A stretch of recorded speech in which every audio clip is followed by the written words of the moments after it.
Bangla cartoon. এক গ্রামে থাকত রবি নামের একজন পরিশ্রমী কৃষক। রবি ভোরে সূর্য ওঠার আগে উঠত।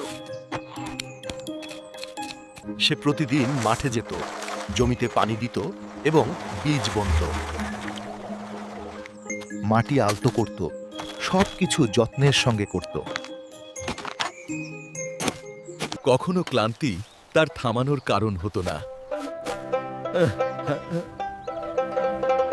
বৃষ্টি জমি ক্ষতিগ্রস্ত করলেও সে মাথা নিচু করত না। তীব্র গরমে হাড়-ওষ্ঠী ভিজলেও সে থেমে যেত না। সে জানত তার পরিশ্রমই তার ভবিষ্যতের খাবার। একবার তার জমিতে পোকা ধরে ফসল নষ্ট করল। রবি মন খারাপ হলো, কিন্তু সে মাথা নিচু করল না। সে নতুনভাবে বীজ বুনল এবং পরিচর্যা করল।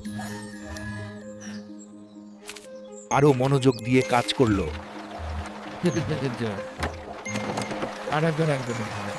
মাসের শেষে তার ধানমন্ডি সবুজে ভরে গেল।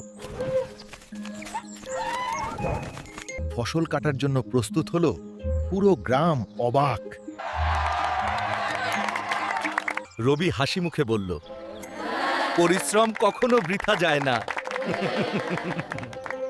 ধৈর্য ধরো, মন দিয়ে কাজ করো, ফল অবশ্যই আসবে।